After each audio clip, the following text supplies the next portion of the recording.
Snow is my least favorite driving condition. I used to live in Virginia, and there's a lot of hills there, and it used to concern me that my car would slide down the hill into major traffic intersections, and that by far is my least favorite driving condition. It's very dangerous. Rain, because with the slick conditions, it's hard to stop without sliding. Driving on ice when it's slippery and slick, because many people don't really know how to handle those weather conditions. There's no doubt about it. None of these conditions are good to drive in. They each present unique hazards, but they all boil down to these two questions. How well can you see, and how well can you stop? We have a series of reports. Katina McHenry tackles the first of several special driving situations.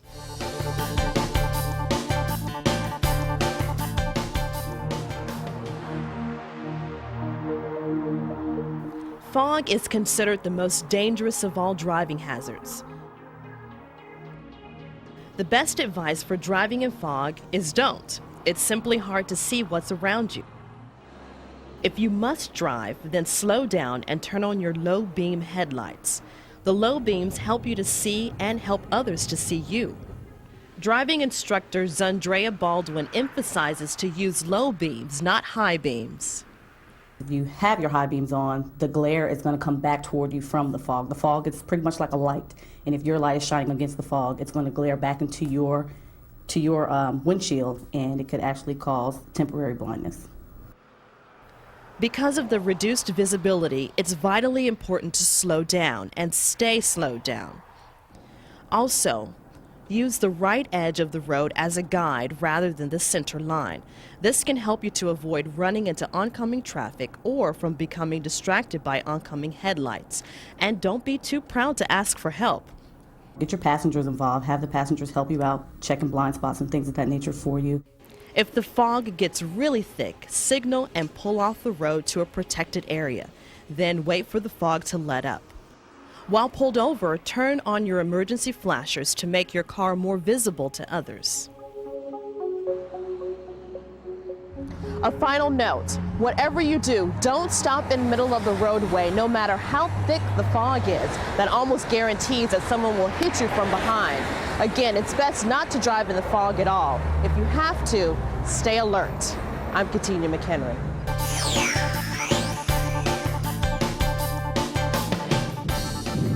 The weather can present traffic hazards. Take rain. It's a hazard from the moment the first drops fall. This is when rain first mixes with oil and dust on the pavement. It's very slick. This is what happens. The dirt and oil float to the top of the water. So tires ride not only on the slippery surface of water, but also directly on the even more slippery surface of oil and dirt. It's no wonder so many crashes happen just after it starts raining. Eventually, dust and oil wash away, but plenty of hazards remain. Rain, especially heavy rain, limits your ability to see. It's hard for you to see what's going on, and it's hard for other people to see you. In addition to making it difficult to see, rain keeps roads slippery. Traction becomes a critical issue, and hydroplaning, a real danger. Hydroplaning is an extremely dangerous situation because you're riding on top of the water surface and you can't steer. It's not like a boat where you have a rudder and you can easily move it from side to side, and there is no traction. And when the car tires don't have traction, you don't have control of the vehicle. 3 main factors cause a car or truck to hydroplane: speed, tread depth, and water depth. The faster your car or truck goes, the more traction you lose on a wet surface. The more worn your tires are, and the shallower the tread, the more likely your car is to hydroplane. Even a thin layer of water can cause your car to lose traction. But as the water gets deeper, you lose traction sooner. It all happens in a space no bigger than the bottom of a size 9 shoe. Now picture this. It's a smooth roadway. There's moderate rain, and you're traveling at 60 miles per hour. Under these conditions, each tire has to move away about 1 gallon of water every second. All in a space no bigger than this shoe. Each gripping element of the tread is on the ground even less time, 1/50th of a second. During this fleeting moment, the gripping element must move the water from beneath the tire and then grip the road surface. If this doesn't happen, your car may likely hydroplane. When a car hydroplanes, The most important thing that someone needs to remember is don't panic. First, do not brake or accelerate suddenly. Since hydroplaning is a loss of traction to the front tires, sudden braking on a front or rear wheel drive slows the front tires but locks the rear tires. This can cause a spin out. Also, sudden acceleration on a front or rear wheel drive may take the vehicle straight ahead. This could be dangerous if the vehicle is pointed toward the edge of the roadway. According to some driving experts, what you should do depends on the type of vehicle you're in. Listen for the type of vehicle you drive. A front-wheel drive with an anti-lock brake system and traction control system. Front-wheel drive without an anti-lock brake system and traction control system. A rear-wheel drive with an anti-lock brake system and traction control system.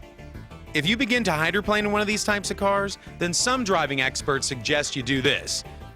Look for open space and plan to travel in that direction.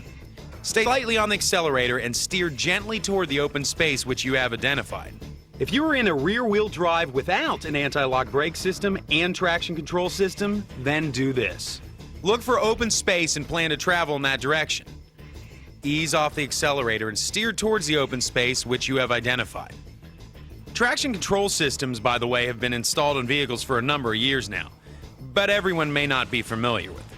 This is a system that prevents tires from spinning under acceleration. If your vehicle has a traction control system, there should be an icon indicating so on your dashboard. Another note, it's important not to have the cruise control engaged in heavy rain due to a sudden acceleration problem. The vehicle will recognize the water buildup as a slowdown and ask for more power.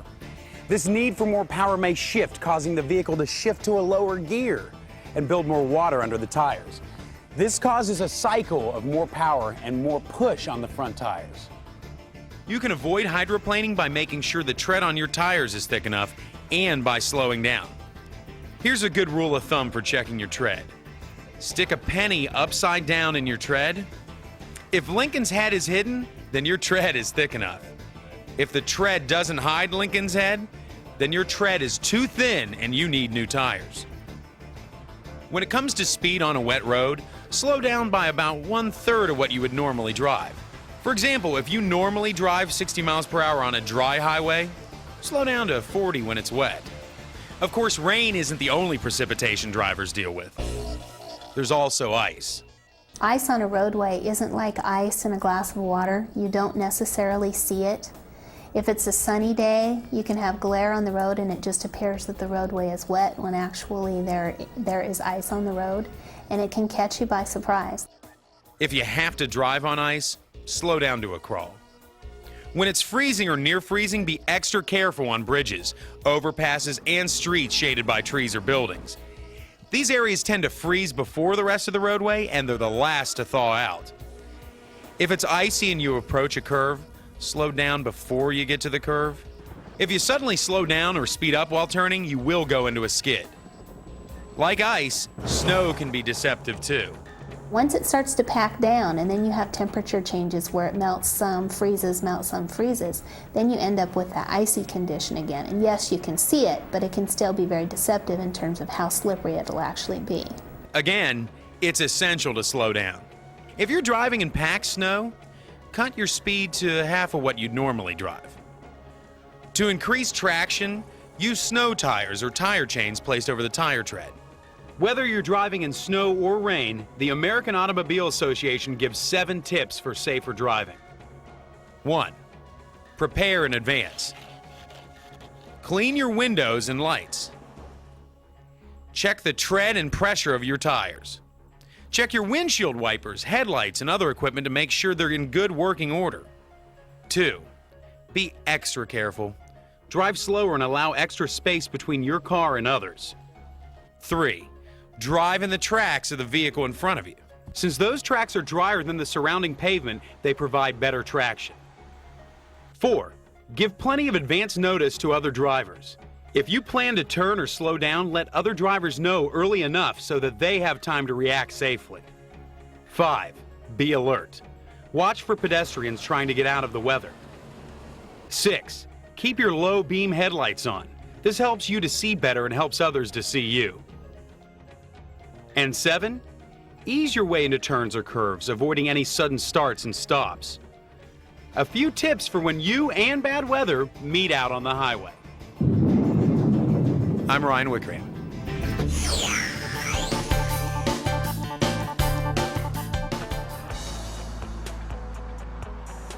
From sunrise to sunset, drivers have a huge advantage in the sun.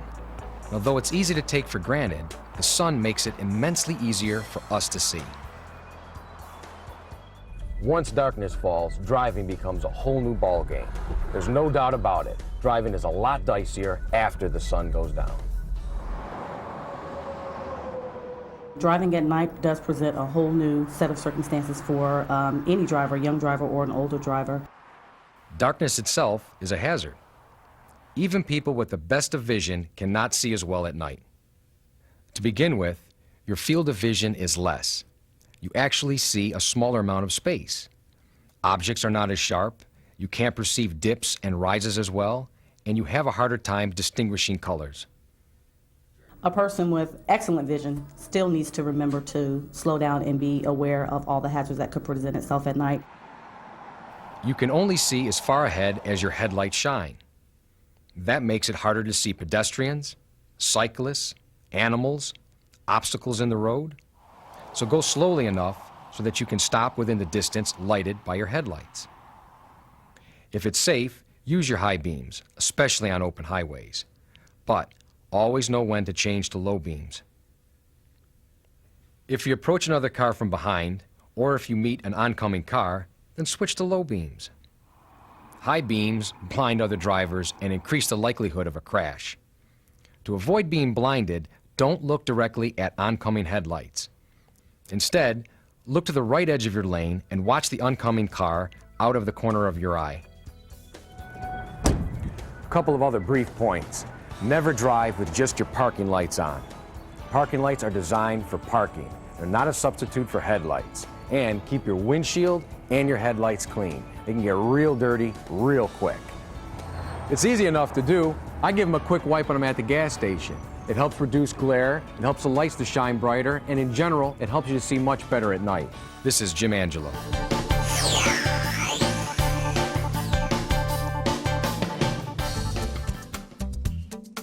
Except for the moon, it's pitch black at this drive test site deep in the heart of Texas.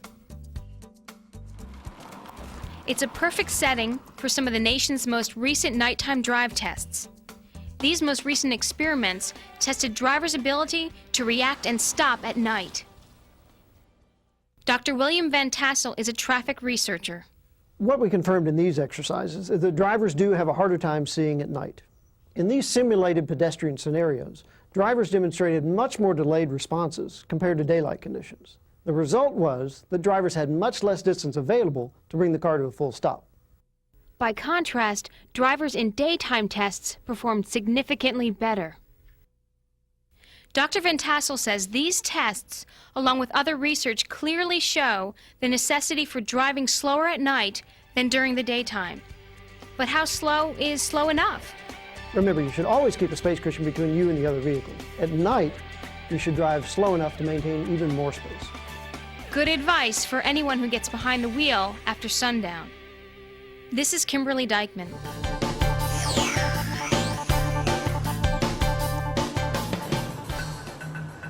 Three other settings create unique driving environments: cities, rural areas, and freeways. Let's take a quick look at each. Cities are crowded and noisy. Roads are congested. Distractions are everywhere. Drivers must give their undivided attention to the task of driving, constantly on the lookout for potential hazards. Drivers should always scan the road ahead. Look ahead 1 to 2 blocks, and look from side to side, always keeping an eye out for another car, a pedestrian, or some other unexpected hazard. Watch the tail lights of the car ahead of you, and look even further ahead through the car ahead to the next car, watching for vehicles that are stopping or slowing down. Looking ahead like this can help you to react quickly to any sudden stops or movements. Doing this is especially helpful in stop-and-go traffic. And to help others see you, use your turn signals well in advance and keep your headlights on low beam, even in daylight. Compared to city driving, driving in the country might at first seem like a breeze, but looks can be deceiving. Country driving has hazards all its own. Slow-moving farm equipment, for instance, can be hard to see around. Unless you have a clear view, just be patient and follow along until the driver pulls off the road. Usually, farm equipment travels only a short distance, so your delay won't be long. Rural roads are often narrow, so you don't have as much space between you and passing cars. The roads can be winding with lots of sharp curves. All these curves, along with crops, bushes, and trees, can block your view. That means you may not know what you're about to meet until you're right on it. So never pass on a curve or hill. Also, country roads might have dirt or loose gravel, making it harder for your tires to grip the surface. And oftentimes, roads here have only soft shoulders or no shoulders at all. Also, it is important to know that speed limits on country roads may change. And keep an eye out for animals and people. Country roads don't have sidewalks, so it is not uncommon for people to walk along the road. Expressway or freeway driving is unique in a number of ways. Speeds are usually much higher than in town or on a winding country road. Lots of other cars and trucks constantly change lanes all around you, and there are relatively few places where cars can enter or exit. Remember, the more space you have between your car and others, the more time you'll have to see a hazard and to react to it. One way to make freeway driving safer is to keep what some call a space cushion around your car. Let's review how to maintain a space cushion.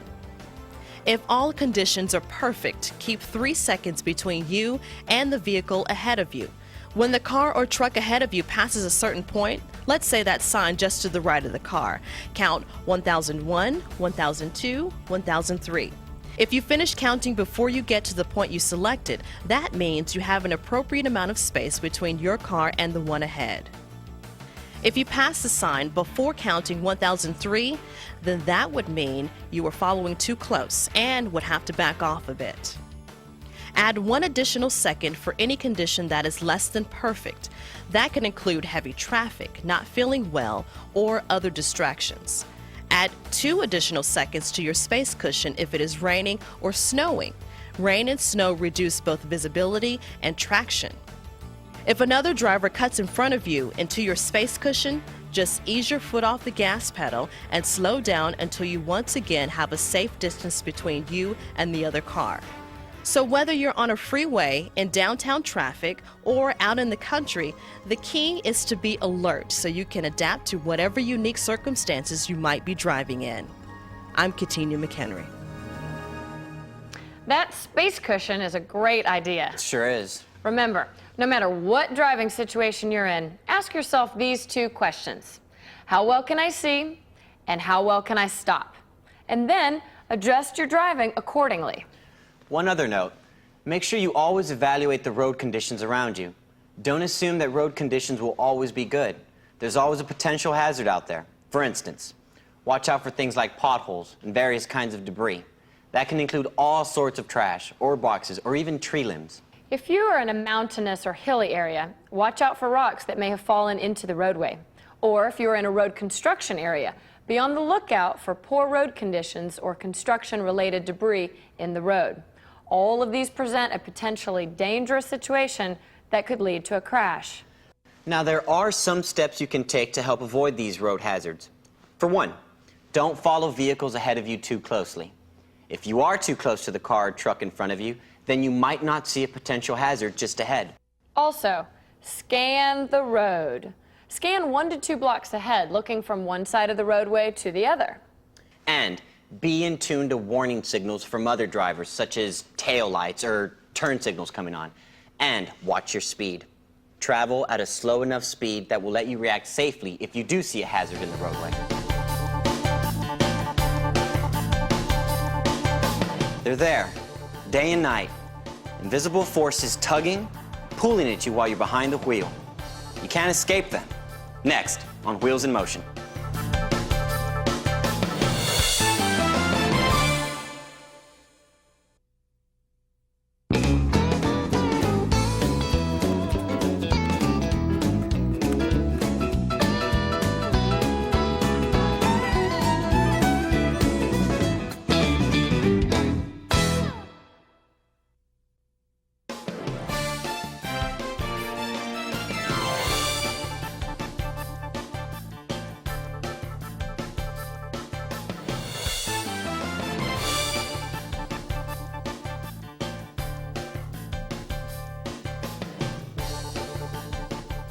Behind the wheel, we can control our motion mechanically by accelerating, braking, or steering. But there are other forces at play in controlling our motion on the highway. Ryan Wickerham has more. There's a lot to keep your eye on while cruising down the highway.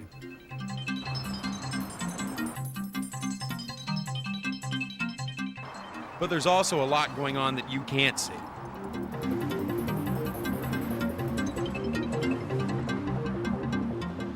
Laws of nature. They are ever present, and if you don't take them into account as you drive, then you are in for some rough times on the road.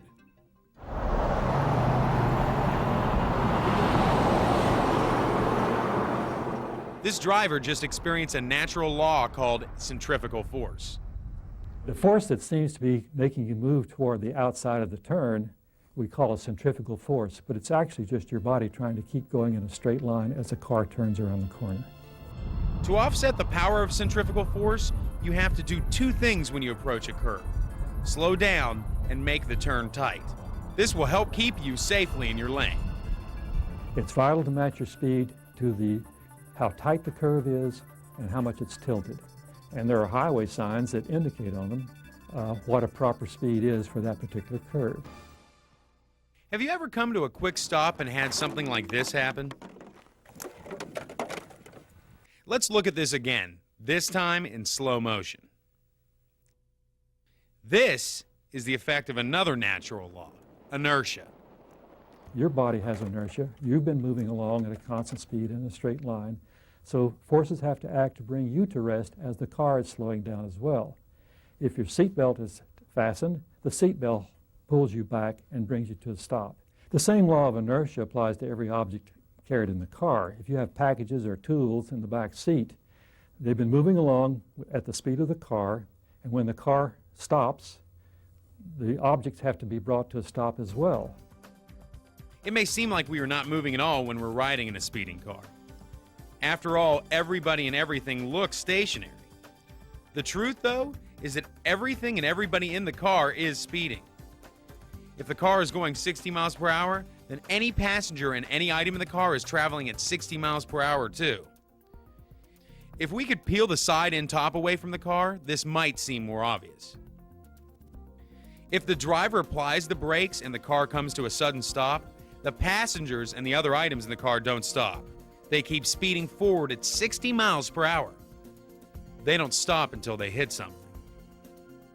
As these objects that were loose in the back seat come flying forward in the car because of their inertia, they may hit you in the back of the head and cause serious injury or death.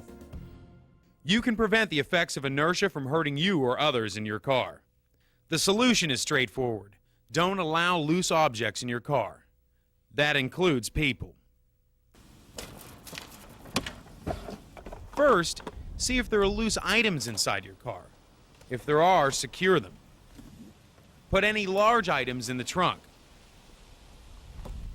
Then, before you drive away, insist that everyone, including backseat passengers, wear safety belts.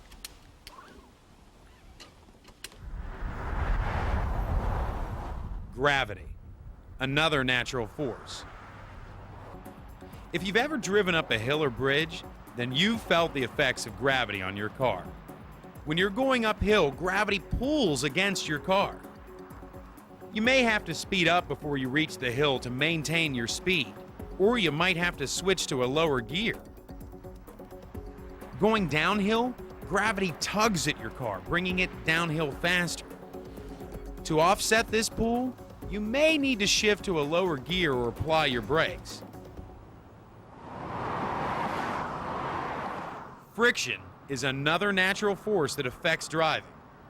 Friction is a force that's exerted between two objects sliding over each other. It's the friction between the tires and the road that makes it possible for the car to speed up, to slow down, and to go around corners. We call that kind of friction, we call it traction. If there were too much friction, the tires would push hard against the pavement, and the car would struggle to move at all. If there was no friction, a car would just slide all over the road. Tires provide a practical solution. Tires usually allow cars to move smoothly because they resist enough friction to move with ease, but maintain enough traction to grip the road. That's usually the case, but not always. Sometimes tires lose contact with the road surface. There is no longer any traction, and this is what happens. It's called hydroplaning.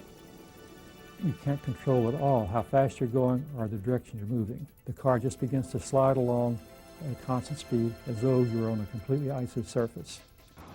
Even on a thin film of water, and even going as slow as 35 miles per hour, a car's tires can lose their grip on the pavement and literally start floating.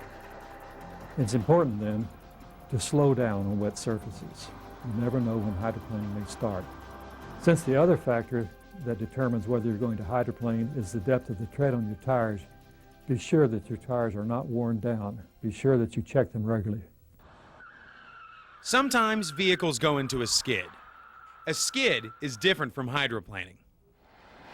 When a vehicle hydroplanes, traction is completely lost. In a skid, traction is lost in either the front tires or rear tires, but not all tires. Drivers can recover from a skid. Here's what to do. The driver must first determine whether traction is lost in the front or rear tires. A sign of a front wheel skid is if you lose steering control. For example, if you turn your steering wheel to the right but your car keeps going straight. If this is the case, set your eyes on the location where you want to go and either let off the gas or gently apply the brakes. By letting off the gas or gently applying the brakes, you're putting more weight, therefore traction, on the front tires. You should then be able to regain your traction and continue driving. A sign of a rear wheel skid is if the rear of your vehicle starts moving to the left or right, or fishtailing. If this happens, then keep your eyes on the location where you want to go and steer into the skid. In other words, if the rear slides to the right, then turn your steering wheel to the right. This will start to counteract the skid and will help keep the rear of the car behind you. In a rear tire skid, stay off the brakes because you need weight in the rear. Braking would shift weight to the front. In either event, always keep your eyes focused on where you want to go. Your hands and feet will tend to do what's necessary to follow. Not all traction problems happen on wet roadways. Cars and trucks lose traction on gravel and dirt roads too. If you're on a gravel or dirt road, slow down. The surface that gives the best traction? A dry asphalt or concrete road.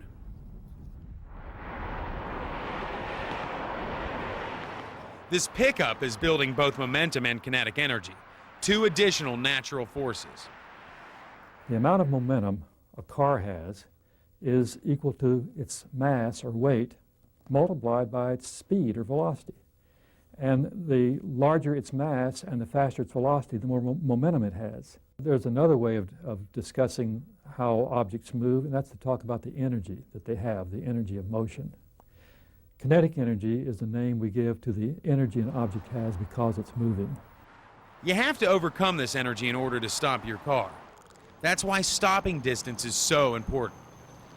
Kinetic energy and momentum are critical factors in the event of a crash.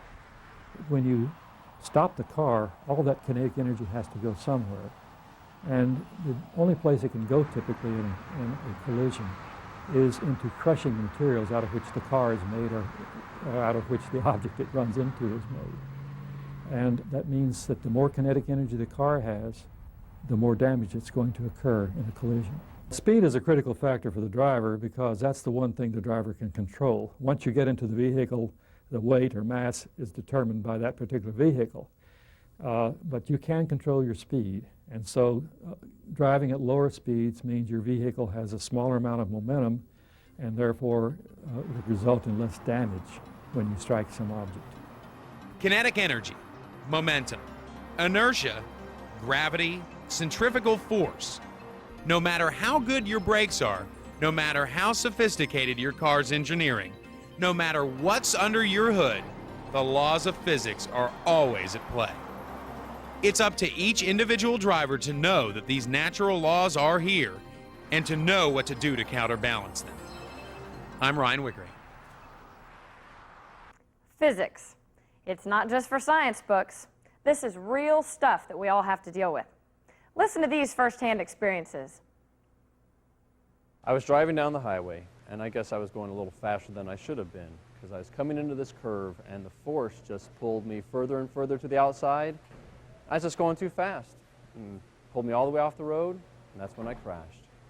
I was downtown at a stoplight, and the street was on a hill, and I unintentionally lifted my foot off the brake when I reached for something over on the floor, and my car started rolling down the hill, and I hit the car in front of me, and then that car hit the car in front of it. I slammed on the brakes. I must have been going about 60. Anyway, I had a book in my back seat underneath the back car window, and it flew up and hit me in the shoulder, and I had all kinds of cuts and bruises, and I'm just really happy it didn't hit me in the head. It was the scariest thing that ever happened to me. I was driving on the highway, and of course I was speeding. It was raining. I started to lose control of the car. I could feel myself losing contact with the road. There was no friction, so my car started to spin out. The next thing I knew, I found myself in a ditch. Words of wisdom from folks who've been there. You can't control gravity or kinetic energy or other natural forces that affect motion, but you can control your speed. Jim Angelo has more. Natural laws dictate how our bodies react to speed, but man-made laws establish speed limits that we are to follow. All drivers are required by law to drive within these limits. The reason we have posted speed limits would be for your safety. It also keeps a smooth, orderly flow of traffic. But these speed limits are for normal driving conditions. During bad weather or heavy traffic, or other times when driving conditions are poor, a driver should not follow the posted speed limits, but drive slower than what's posted. Like as in fog, you have cars ahead of you that you can't see. And if you come up onto them too fast, you can't stop. So what you want to do is you want to go under the speed limit to be able to prepare for anything that might happen. And if you are in heavy traffic, your vision still may be blocked by trucks and vans and others jamming the road. And clearly, space remains an issue. Remember these 2 points. The harder it is to see, the less time you have to react. And the faster you go, the longer it takes to stop. Look at this illustration. If this car is traveling at 20 miles per hour and the car ahead suddenly stops, it will take the driver in the rear 63 feet to react and stop. Enough time? No collision. But let's look at this again. What if the car behind is traveling at 40 miles per hour? The car ahead comes to a sudden stop. Now, it takes the driver in the rear 252 feet to stop, 4 times the stopping distance needed at 20 miles per hour. This time, a crash is unavoidable. A driver should go slow enough to react safely to a car darting in and out of traffic, someone braking ahead, or another unexpected event. Your speed can make all the difference in whether you end up into a crash or not. The distance it takes to stop depends on a number of factors. Speed is just one of them. Stopping distance also depends on how heavy a load you are carrying. The heavier the load, the longer it takes to stop. The condition of the road surface. It takes longer to stop on an icy road than on a dry one. And there are other factors. The design of the car you are in, the condition of your tires and brakes, and the skill of the person driving. I've seen these results of these crashes firsthand, and a lot of them can be due to speed. People traveling too fast, not paying attention to what they're doing. If they would just slow down and watch out for what's next to them, what's in front of them, what's behind them, look ahead, drive defensively. A lot of these can be avoided. As drivers, we face natural forces that are beyond our control, but there's a lot we can control, including our speed. This is Jim Angelo. Some other brief points on speed, in particular, acceleration and deceleration. Acceleration, of course, is the basic act of speeding up. Deceleration, slowing down. Traffic officials tell us a couple of interesting points. It takes longer to accelerate and to decelerate when you drive fast than when you go slowly. Keep that in mind when you're out on the freeway wanting to go around traffic. You can't pick up speed as quickly as you can if you're in slower traffic. Another important point, every car accelerates and decelerates differently. Be sure you're familiar with the car or truck you're driving. Finally, do not race on a public thoroughfare. This is dangerous, and it's a Class B misdemeanor. If you're convicted of racing a motor vehicle on a public highway or street, you will have your driver's license suspended. In addition, you may be required to complete an educational course given by the state. And you don't have to be the person behind the wheel to get a ticket. You can get a ticket for watching a car race on a public street.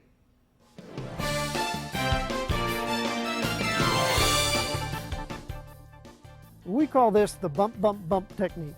And what that does is move you over one lane to the right, quickly and safely. Learn how to do the bump in the car. You'll be glad you did. Just ahead on Wheels in Motion.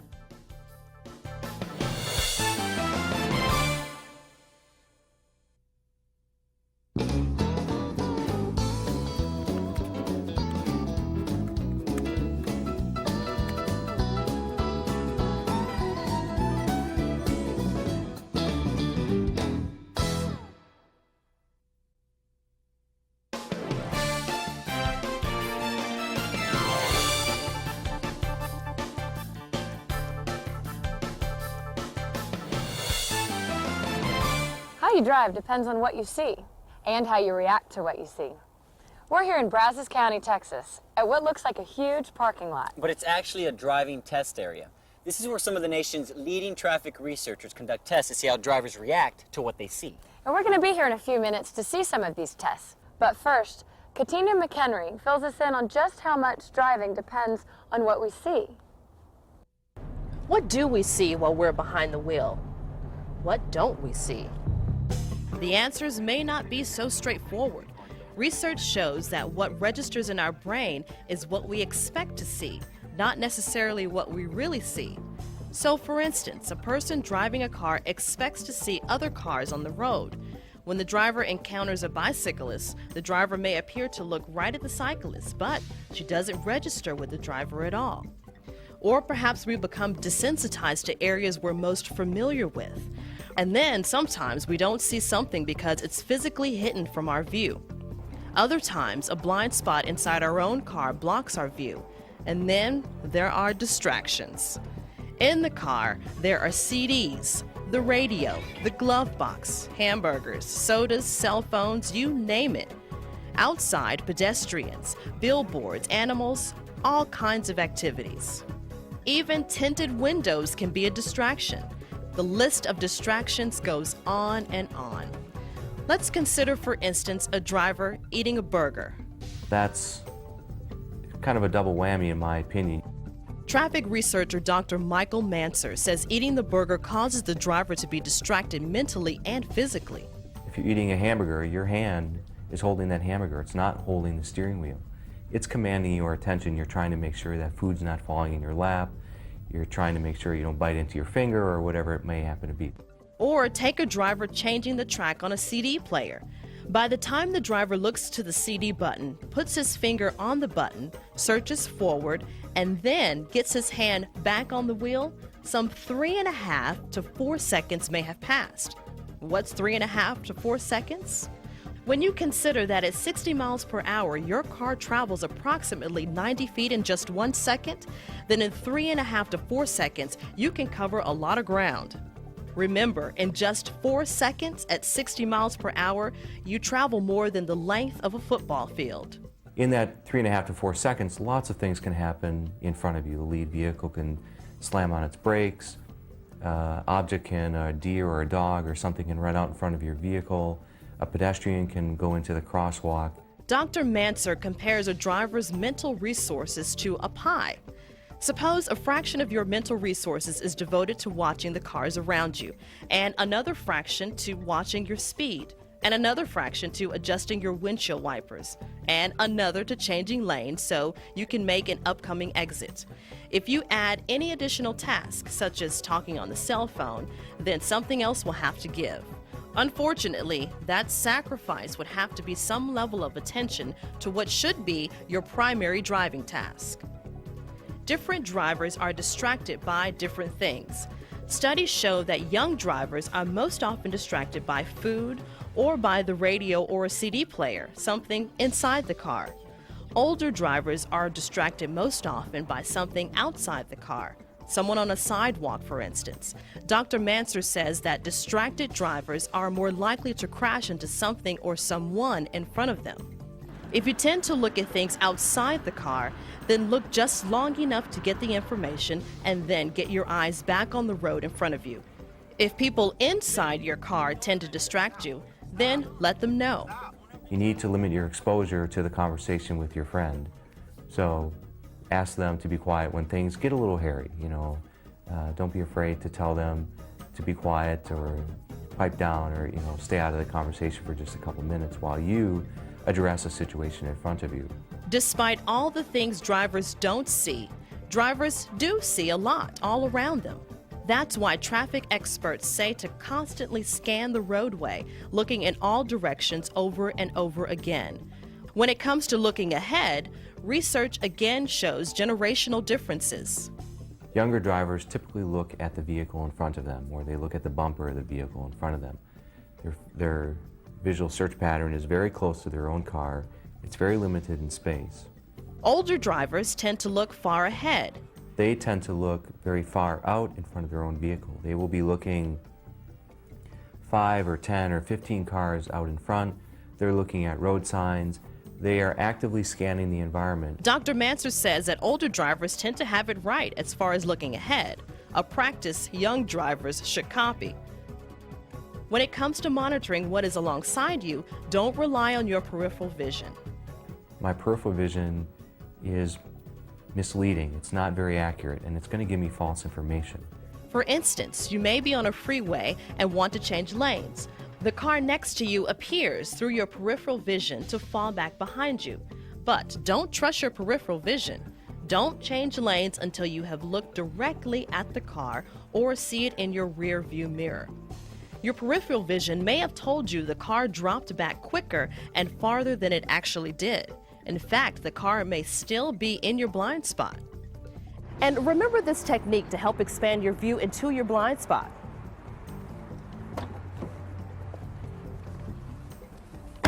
When you set your side mirrors out 15 degrees, they become an extension of your rear view mirror. This is how you set your mirrors at 15 degrees. Position your side mirrors so that you do not see the sides of your car in the mirror.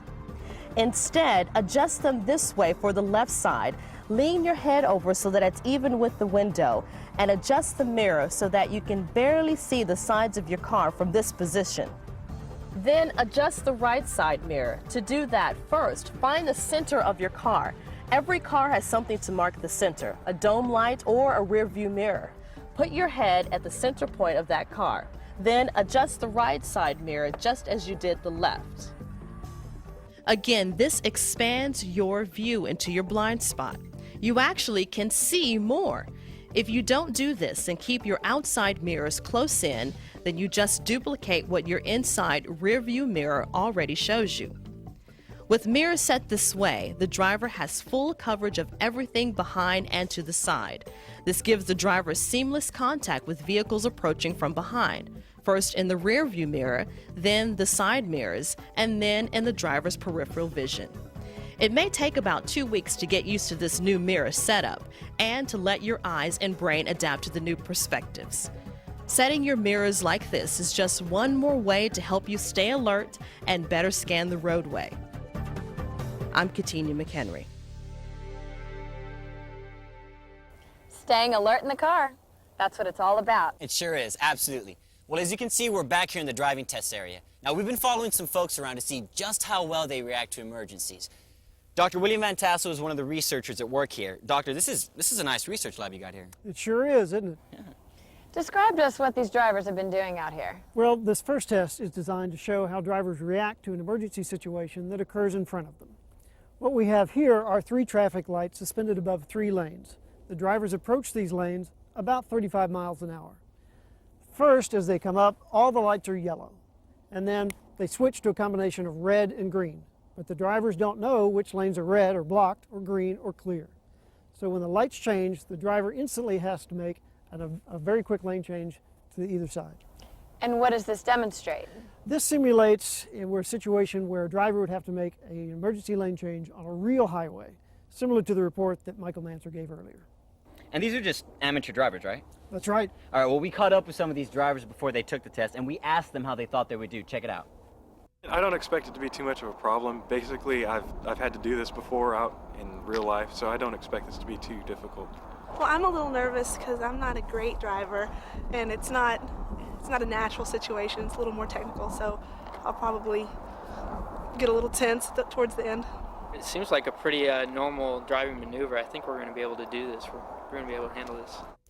I think it was a little tougher than what they first thought. Let's take a look at this first driver. She's traveling down the lane. All the lights are yellow. Without notice, the light on the right changes to green. The driver makes her emergency lane change. Ooh, doesn't look too good from here. Let's look at how one of the other drivers did. Okay, he's in his lane. This time the light on the left changes to green. Whoa, did you see the cones he hit? Okay, Dr. Van Tassel, explain what's going on here. What did we learn from this? Well, of course, these are just a couple of clips, but all in all, some people did better than others. But generally, reaction time was pretty slow. It took them between a quarter of a second and a full second to react to the lights. And this exercise is good because it forces the drivers to look up and to focus on what's ahead. You know, it looked like the lane changes themselves were rough. They were, but we teach the drivers a specific technique how to handle these emergency lane changes. I think we have a clip. We call this the bump, bump, bump technique. And it involves only steering, no brakes or acceleration whatsoever. So if you have your hands at 9 and 3 on the steering wheel, and you want to make an emergency lane change, say to the right, then you turn your arms right until your forearms touch. Then quickly turn all the way back, left until your forearms touch again, and then quickly bring them back so that they're straight. Now you have to do this as quickly as possible, like within 1 second. And what that does is move you over one lane to the right, quickly and safely. You're kidding. No, it works. Don't we have a clip of one of the drivers doing this? Here we go. Whoa, that's incredible. Look at their first lane change compared to the one using the technique you showed. Much smoother. Oh, look, here it is in slow motion.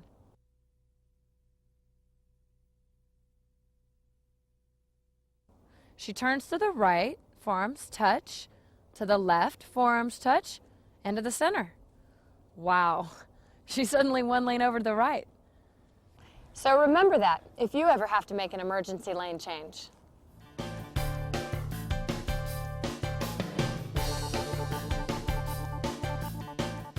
So there's some other tests going on out here that also deal with reaction time. But this time, instead of dealing with emergency lane changes, these amateur drivers are testing their ability to stop as hard and as fast as they can, right here at this orange and white line. The objective, of course, stop as quickly as possible. They did this at all different speeds. Let's take a look at how they did. Here comes the first driver at 20 miles an hour. He hits the mark, brakes, and doesn't stop for about 27 feet. The stopping distance at 20 miles an hour was about what I was expecting. Most people are pretty used to that around a residential area, so 20 miles an hour I'm pretty comfortable with. Here's the second driver. She's going faster, 40 miles per hour. She hits the mark. Oh, she really goes a long way before she stops. I was really surprised. There was a lot of force behind it, and it took much longer to stop than I had expected. And now let's look at the third driver, going even faster, 60 miles per hour. And here we go. Yup, you guessed it. He went almost to the end before he could stop. Oh, it's quite a ways. I was pretty amazed that it took that long. I was expecting somewhere like half the distance of that, so it's pretty far. Dr. Van Tassel, what does this teach us exactly? Well, this test clearly demonstrates the relationship between speed and braking distance. The faster we go, the farther we travel before we can react and hit the brakes. And then once we do hit the brakes, we travel much farther before the car actually comes to a stop. So speed very much limits our ability to react and stop in a safe distance. So considering this test and the one that was done earlier, it seems that we have two choices when we need to make a sudden stop. We can either brake like these folks did, or we can make an emergency lane change like the earlier drivers did. That's right. And each driver will have to use his or her best judgment in a very brief amount of time. And considering how long it can take for a car to come to a stop, there may be times when it's better for a driver to consider making an emergency lane change rather than braking and just hoping to stop in time.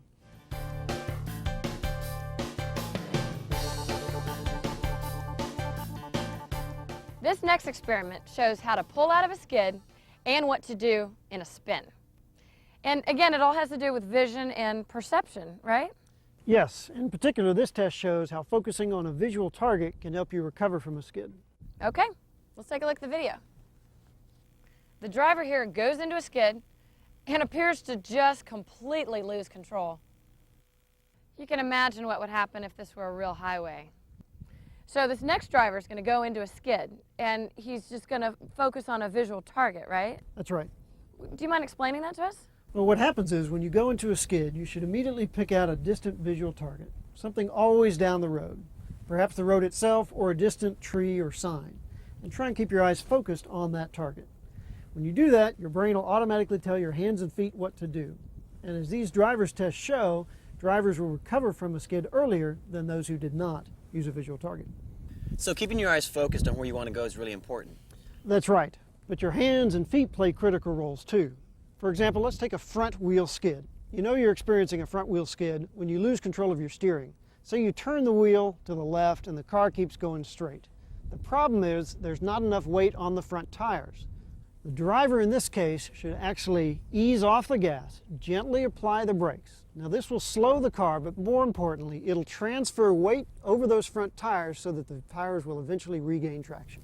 I know we reviewed all this in the earlier report on physical forces, but this is important. So can we just go over again what to do in a rear tire skid situation?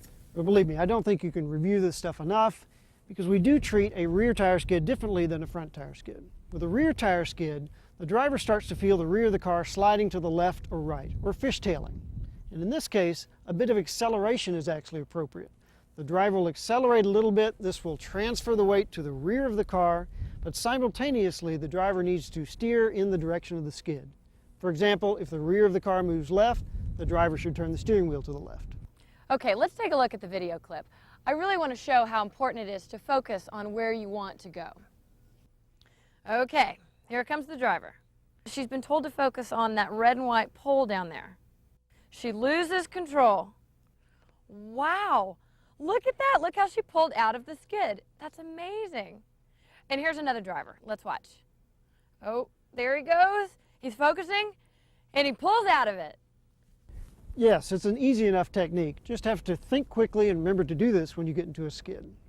But one other thing, we've been talking about skids, but sometimes a car will go into a full-fledged spin all the way around. A little different situation. If you're unable to prevent a full spin, then the best thing to do is focus on that long-distance target. Now that may mean moving your head back and forth as you spin. Until the car comes to rest, keep your eye on that target. Dr. Van Tassel, thank you so much for letting us come out here and explaining all these various driving tests. We really appreciate it. Thanks. Thank you.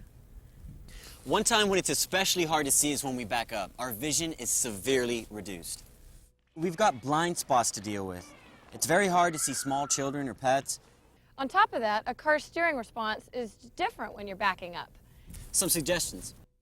Before you back up, physically check behind the car to make sure there are no children or animals or anything else in your way. Once inside the car, turn and look over your right shoulder to back up. Do not depend only on looking out a side window. Finally, honk your horn. This is just one more precaution to alert others and let them know you're backing up.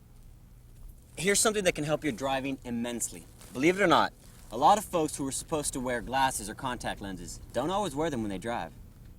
You know, not only is that dangerous for you and the other drivers on the road, but if caught, you could be paying for that in a big way.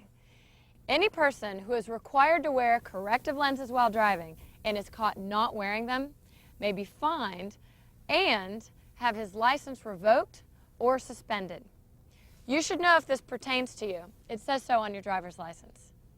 While vision is vitally important to driving, so are our other senses. You know, the sound of a horn, a siren, or screeching tires can be your first clue to a danger near you. We've always got to be alert to these sounds. And guess what? If you have earplugs or a headset on, or even very loud music coming through your speakers, then you can't hear these warning sounds. That's right, you should never wear a headset or earplugs or play really loud music while you're driving. Save those for after you get out of the car. If you are playing music in the car, then keep at least one window partly open. Have you ever used your sense of smell while driving? I bet you have. If you ever smell smoke or burning radiator fluid, for instance, Have your engine checked. And certainly, we use our sense of touch. If your steering wheel feels loose in your hands, or if your brakes feel sticky or unresponsive, pay attention. These are warning signs. Check them out.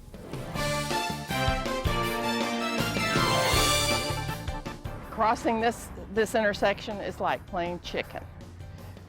I'm trying to get across. I'm 76 years old and I don't move fast. And the light does not stay on very long and cars are turning in from both directions. So what are you gonna do? The perils of being a pedestrian. Still to come on Wheels in Motion. This concludes Section 3 of Wheels in Motion. Please take a 12-minute break. After your break, you'll be allowed access to the Wheels in Motion Quiz Center.